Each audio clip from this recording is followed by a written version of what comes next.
Hi everybody, it's Janet and welcome to my channel. Today I'm going to show you part 2 of the My Monthly Hero Kit for August 2018. This is all about coffee. But before I get started, I would like to invite you to celebrate a milestone for me on my channel. I recently crossed over the 1,000 plus subscriber mark, and to celebrate I'm hosting a great giveaway with 5 prize packages. If you haven't subscribed yet, please do so now and then head over to my 1,000 subscriber giveaway video and learn how you can qualify to win one of the 5 wonderful packages. I greatly appreciate your support through your subscription. It means a great deal to me. Thank you so much. And with that, let's take a closer look at the 5 cards I made for this video. I've used a variety of techniques today. I've got 2 shaker cards with one that uses a collage of the coffee cups as the window. I've also made a glittered background to set off the large fancy die, and I give the puffy embossing powder and lacquer pen a real workout. So let's get started.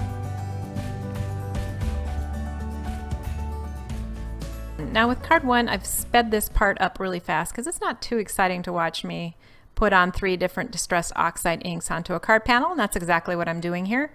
But this is an anticipation or the pre-work that needs to be done for a technique that I've been really wanting to try for a while, and this gave me the perfect opportunity to do it. I've noticed that there is what I think is maybe a new technique out there where after creating a distressed oxide background, there is an application of clear glitter embossing powder over the top of the whole background. And this creates a really neat looking background. It's both glittery and shiny because of course it has clear embossing powder in it. That's what makes it emboss, right? But there's clear glitter in it, and so you kind of get both techniques mixed together, the glitter finish and the shiny finish, and it just looks like it's really cool. So I thought this would be a great opportunity to try this technique for the background of a die cut from the big fancy coffee shop die. I used peeled paint, broken china, and wilted violet to get this background. Alright, this is the Whispers Clear Glitter Embossing Powder that I'm pretty sure I got at my local AC Moore, and I applied the Versamark over the top of it, and I show you the pad just to show you that the color doesn't come off. I kind of worried that maybe it would, you know, the Distress Oxide would somehow react with the Versamark and come off onto my pad, but it did not. So rest assured that won't happen. So I went ahead then and applied the clear embossing powder over the top of about 3/4 of the Versamark that I applied first. And I noticed a little spot that didn't get the powder, so I went back and sprinkled that. And then I go ahead and heat emboss this. Of course I have to hold on to it, so that's why I only did about 3/4 of it the first pass. But look how pretty that is. As it heats up, it doesn't lose any of the glitter and it gets even shinier. So I think it was just very, very pretty. Now after I finish this, I'm going to turn it over, just check the temperature. It seemed cool enough already. And then finished applying another layer of Versamark at the end there and applying the glitter, the clear embossing glitter. Now I was a little concerned that maybe you could see a line, but that didn't happen either. So it appears when you're done as if it's one full sheet of this glitter, shiny, multicolor cardstock. Just loved the result of that. Now I did trim it down after I got it completed to size 4 inches wide by 5 1/4 inches tall because it's going to be put on a regular A2 size card. So I used the fancy die to die cut a 4 by 5 1/4 inch size panel out, and this is of that really cute coffee shop. There's a close-up of that. And then I glued it up and attached it to the embossed background. I'm moving on now to the sentiment. I used a die in my stash. It's about 1 3/4 or a little bit bigger than that. And I used the sentiment from the kit that says World's Greatest Friend, or World's Best Friend, sorry. And I've used a lavender colored embossing powder on this with clear Versamark. I thought that the lavender would blend nicely with the other pastel colors in my background. You know, and when it comes down to it, this card doesn't necessarily scream coffee by any means. In some ways, to me, it is more of an ice cream shop look. So I was kind of pleased to get something really quite different in appearance from just your standard coffee. And if you remember, or if you visited my first video, part 1, which I'll link right up here in the corner, my first 5 cards were much more masculine, more earthy, and had echoes of coffee and chocolate. So I promised that in this next series I would include a few more feminine looks, and so this is one of those with a more ladylike theme. It's time now to attach my sentiment, and I'm going to use a pop-up glue dot, which is clear and so works pretty well with vellum. In this case you can barely see that glue dot, but yet you get the dimension or the lift. Now if this looks sort of familiar, card 1 from part 1 was very similar but in dark colors, and you can see what a difference between the two in the feel of them. And you know, the one on the left is very feminine, the one on the right is very masculine. So I just wanted to show you how you could get 2 very different cards with the same sort of card recipe, more or less. Just different techniques, different finishes, and so on. Now to finish this card off, I'm going to use the heart that's in the stamp set, and I'm going to use the clear lacquer pen that came in the set as well, and just fill in that for a shiny little heart there. And that's all this card needs to finish it off. Here's a little better photograph of it. I couldn't get my picture to show the glitter. It just looks grainy, unfortunately, but take my word for it, it's got a very pretty glitter finish. So on to card 2. Now I've pre-cut a heart in the center of this card panel, and I'm going to show you how I de-embossed another heart image using one of the ruled dies that I had in my stash. Now the sandwich is an A plate, B plate, metal shim, rubber mat, and a B plate, and you can see the result there is very, very nice. This gives you some more versatility. Now I cut out the part of the cardstock that came with the kit that separated the stamp set from the dies. It had this pretty cup image, and so I cut that out and I applied it directly onto my red A2 size card base. Then I went over to my craft panel and prepared it for the shaker by applying a layer of acetate over the window. And now I'm preparing the shaker well. I used my trusty double-sided foam tape that I buy from the Dollar Tree. I hope they never stop selling that stuff because it's so economical. A lot comes on a roll, and I buy it actually in a case of 12 at a time. All right, so just a tip here, when you're using these short little pieces, make sure the corners touch as you're doing any curves, just so the shaker bits can't get out. That's the main thing. It doesn't need to be a super wide well or anything like that. You just need to make it so that nothing can escape when it's being shaken. Now to finish preparing for this card front, of course I have to apply more double-sided foam tape so that it all has lift and therefore gives enough room for the shaking bits to move around. All right, it's ready now to put in the shaker bits. So here they are. I'm using the pretty gold and the chocolate colored holographic sequins that I have. And then I'm going to show you that I use a little bit of cornstarch and a brush just to go around the outside of the shaker well after I've peeled off all the protective paper. And this will stop the shaker bits from getting stuck to the edges. I always keep a little glass of that and a brush on my desk, and I use it fairly regularly actually. That's a little tip for those of you who like to make a lot of shaker cards. So now I'm going to be able to apply the top of the card base over the base, and it's then going to be ready to decorate. There are a couple more elements to go. I used this thank you tag that came from an Avery Elle set called the Wonky Stitches die. When you cut out the tag, it cuts out that heart, so I just put a piece of red cardstock behind that so that the red heart showed through. And then I've pre-made a bow to put on the top of that tag. These red elements set off the red card base quite nicely. To finish it up, I'm just applying some of the gold holographic sequins that I had in my stash, and that finishes off card number 2. So with card 3, I'm really going to give that puffy embossing powder a workout. And to start, I want to create a background using this large marble bold print stamp. It's a 6x6 background stamps. I've created some masks using the froth coffee images, and on the back of these plain pieces of paper I used Zig 2-way glue, let it dry, and this makes them removable. And this is how I make all my masks. If you've been watching me a little bit, you will pick up on that because I mention it every time. But it just works so well, and it's so cheap. It's just regular paper and Zig 2-way glue. And then I will save these typically and put them on a piece of wax paper, put them in my stamp set, and then I'll be ready for the next time I want to use them. Now to do this, I'm going to apply Versamark all over this background stamp, and I'm going to go ahead and apply it right over the top of the mask and onto this chocolate paper. The idea here is that I'm going to have that frothy background except in the areas where I have the masks. And what I'm going to do is, after I've applied the embossing powder, I will redo the frothy stamps in those areas, except I'm going to use the puffy embossing powder so that there's more dimension on this card. So unfortunately, I went ahead and started applying all this embossing powder right over the top of my masks. So after telling you that I can save my masks and reuse them, that is not the case this time around, because they got covered with the embossing powder and they were not savable. So unfortunately, I did all that work there for no long-term benefit, but it worked for this card.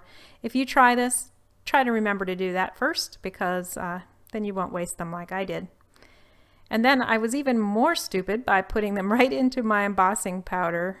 I don't know why I did that, except that I realized that they were messy and I was trying to contain the mess, I guess. Sometimes things look better in your head than they do in real life. But in any case, I used the puffy embossing powder here, and it does get, much more raised than a regular embossing powder does. And I like the look of it. And you know what? To me, it really looks like snow. I think that I'm going to get a lot more use out of this as snow, which is good, because if you only can use it for representing whipped cream or something, it's just not enough use to make it worth the purchase to me. You want to get things that you can use for multiple purposes. So don't be afraid of purchasing this when it becomes available, because I promise you it will make wonderful snow. All right. So back to the work that I'm doing here. I'm just stamping all the little froth, not sentiments, but images into those empty spaces and applying again the puffy embossing powder and then heating them up. And at this point, they all look the same as the rest of the froth, right? So everything looks copacetic, it blends in, it's really just breaking up that pattern a little bit.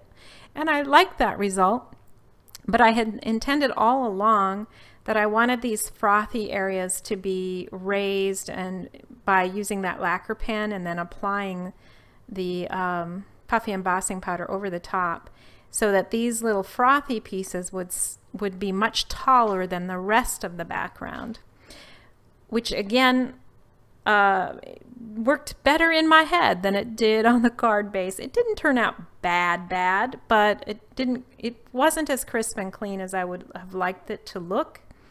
And you'll see that when I heat emboss the very first one, it doesn't turn out well at all, which is fine because it was on the edge.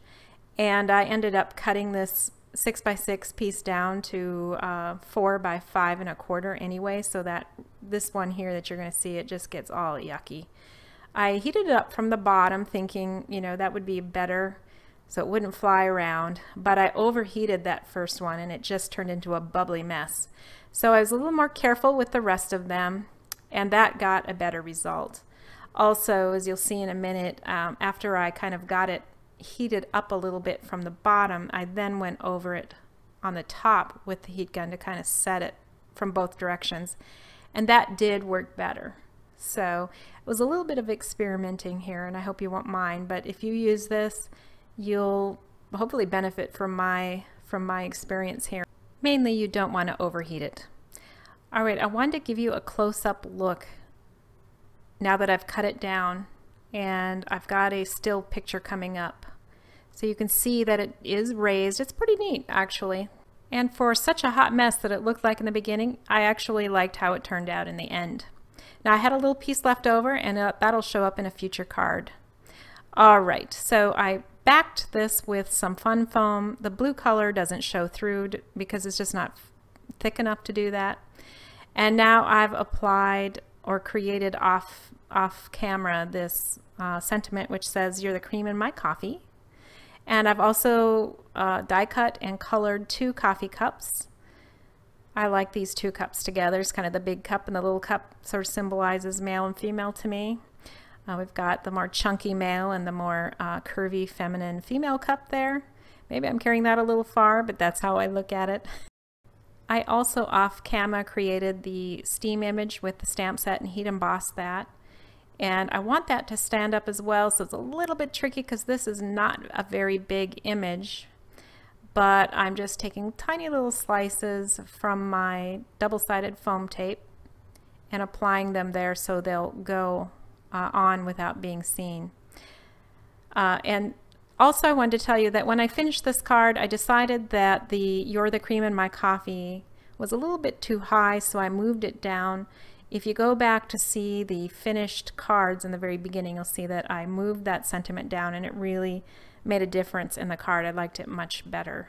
So this nearly finishes the card. The only thing left is to apply the lacquer pin to the coffee part of the image so that it's shiny and looks like there's actually a liquid in there. And with that, I've finished card number 3. For card 4, I've pre-stamped and colored this bird's eye view of the coffee cup, and I'm going to stamp it in Versamark with the sentiment, "A Cup of Joy." And this will be heat embossed with white. If you're curious about the colors, for the coffee cup itself, I use Spectrum Noir markers number TN4, TN6, and TN7. The coffee is a combination of 4 different Spectrum Noir markers, BJ1, 2, 3, and 4. That's BG. All right, so here is that extra strip of paper that I had left over from the last card, and I'm going to mat it onto some cardstock that matches the base of my card. In the video, this card base color looks very purplish, but in real life it's barely noticeable that there's any purple in it. I just wanted to point that out because you might think it's a little strange. But in any case, I did go ahead and back that with some fun foam here to give it some lift. And I use ATG tape. It works very well on foam. In case you're wondering about that too, it sticks very well and doesn't come loose. All right, so I can go ahead now and apply that to the lower part of my card base. And then I'm going to figure out where I'm going to apply that cup in relationship to this additional tag that I made. It says "A Hug in a Mug," and it's embossed in gold. It's, I guess, a tag, but it's really just a stitch circle that I cut out. And then I previously made a bow from the brown ribbon that came with the kit and attached that with a glue dot. And then I dug out some old Reminisce Creative Memories flowers that I had in my stash. I mean, these things must be 3 or 4 years old at least. But I liked that they had a rustic and kind of polished appearance, and it blended in really nicely. And I also had this little cork heart, which I thought was cute, tucked into the flowers. I certainly realize you probably don't have these things in your stash, but look around. You probably have some flowers and some other embellishments that you could use in much the same way. You could even use totally different colors, and it would be just as pretty. I mean, my goal here is to give you some ideas and inspiration to use your own stash, your own supplies, and just give you some ideas on how to use the things you have. So hopefully this is one of those times. And that finishes card number 4. Now to card 5, but before we get going, I want to show you the Knock on Wood paper pad from Lawn Fawn that I'm going to use for the front piece of this card. It's got all kinds of wood grains. It's all the same wood grain pattern as you see here, but in all these different colors. So what I'm going to do is create a shaker card here, and I'm going to make it an odd shape. It's going to be these 3 cups actually that are grouped together here. And once I arrange them to the way that I like, I'm taking a pencil and just drawing a border around where the dies are. These are going to be my template lines to help me know where to put my dies as I cut them out, because obviously I can't cut all 3 at one time since they overlap. So first I'm going to cut the first cup on the right, and then I'll be able to do the one on the left as well because they don't actually overlap each other. So those 2 can go through the machine, and after that I will go ahead and cut the next or last dye. Since this one overlaps, it will lay over areas of the holes that already exist, but that doesn't matter. It'll just cut it out. And what will remain is the silhouette shape of the 3 cups together. Now these 3 holes do kind of look like cups, granted, but there isn't a lot of detail here. So I am all along planning to stamp inside of that negative space in the background of the shaker card. But before I can do that, I need to create some masks. And I thought I would show you a little more of my process with the Zig 2A glue here, where I cover them with the Zig 2A glue and let them dry. And you'll notice that the paper does roll, but not to worry, because once it's dry, they flatten out and it's not a problem at all. All right, so now I've got a piece of watercolor paper that will fit behind. I'm not going to cut it any bigger than I need to, because that would be a waste of the watercolor paper. And it's going to sit in the background, and I'm going to be able to place my stamp and then stamp it out using the VersaFine ink here. This ink is watercolor friendly, so it can be watercolored, which is what I'm intending to do with it. However, since watercolor is a little bit, or at least this particular paper is a little bit rough, I needed to stamp it more than once to get a nice clean and crisp image. Now I'm going to place the mask that I made of the bigger mug, and I'm going to go ahead and stamp the fancy mug to the right. And you can kind of wiggle your stamp around and you'll feel the edges of the die cut, and that's where you know you're going to need to be in order to get a good image. Now this one I did do it just a hair lower than I wanted to, but it's not going to affect anything too terribly. This is fairly forgiving because remember, it's going to be raised and the eye isn't going to see it straight on anyway, so it's always going to look a little bit off. I did a much better job on the cup on the left here, as you'll see in a moment. And I did stamp this one 3 times, I think, in order to make sure that it got a good image. Now I made masks for all 3 of these cups, but as it turned out I really only needed the one for the front, or that bigger mug. But that's okay, I can save these and put them away with my stamp set, and they'll be available for the future. So here's my wax paper. I just fold it over and it's ready to be used again. I'm going to use 3 reactive inks. This blue one is from a past hero kit. I can't remember which one, but it is a reactive style ink like the Distress ink from Tim Holtz. And I'm going to use this with a water brush and just fill in the blue of the cup. I will go over different parts of it with more color to create a little bit of shading. I'm not trying to go for, you know, some kind of realistic looking cup here. It's almost more cartoonish in a way, which is fine with me because I don't have any great artistic ability for coloring, as you can see. I just play. Yeah, and you know, playing makes you better. I have gotten better, but I'm no artist, that is for sure. If you didn't notice earlier, I started by wetting down the paper with my water brush, and then I started applying the color. That helps the color move around and looks better. So you can then add some additional color like I did here to do some shading. Same on this cup. I should have just left it there, but no, I had to do some more and I ended up coloring the whole darn thing, so all that shading I did kind of was for nothing. Yeah, see what I mean? I'm not the best colorer, but hey, just do it. Because in the end, I really liked the result of this painting that I did anyway, and I could be really critical of my artistic skills, but I choose to just play and enjoy that process. And you know, the more you play, the better you will get. And that's what I'm hoping for myself down the road somewhere.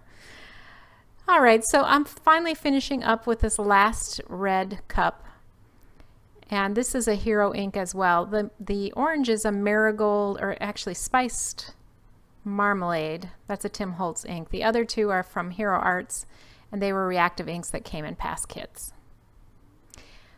Okay, so then I'm going to use a little Memento ink, and this isn't even reactive ink, but it works just as well to paint in the brown of the coffee. Memento is a dye-based ink, so it will blend with water. I don't know that I would do large areas with it, but it worked fine for these small little coffee areas. Now finally I went back and added a little bit more blue. I could see I'd missed a few white spaces, and I just used my water brush actually on my pad in that case. Okay, so now I'm back to my front panel and I'm erasing my pencil marks.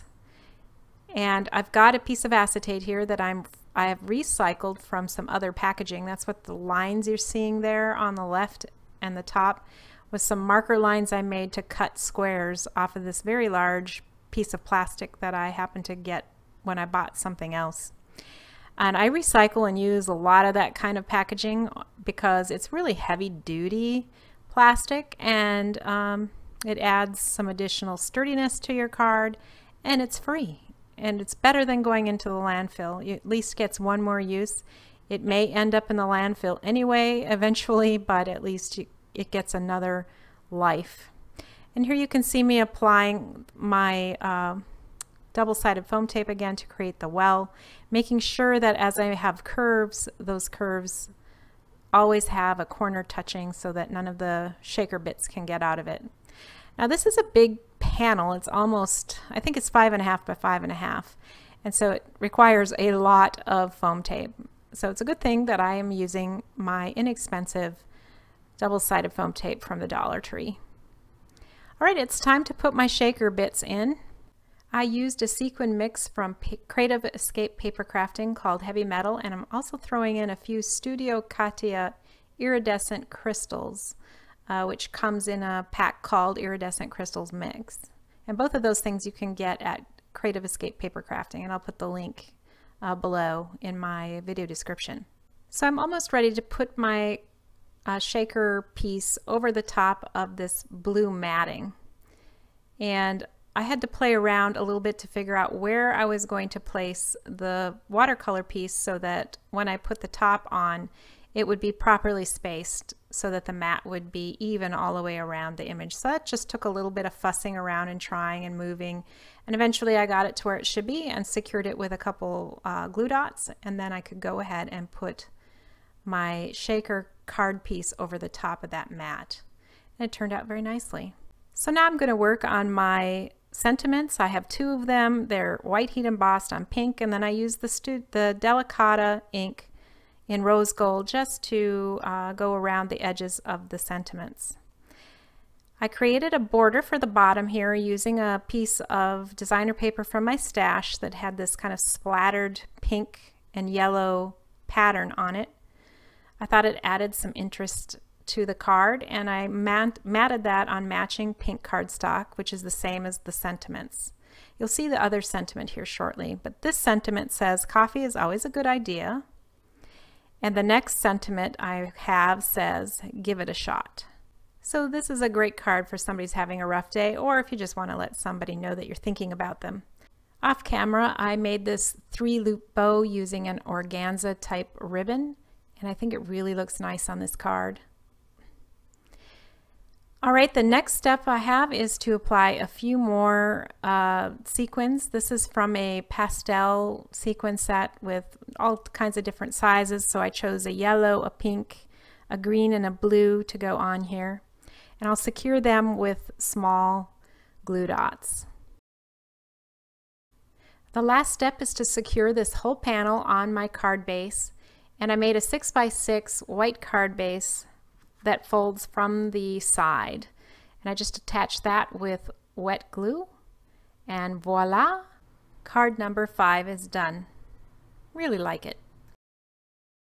Let's take a final look at all 5 cards. I really enjoyed working with this set. I have not had a coffee themed set before, so I really enjoyed working with these images.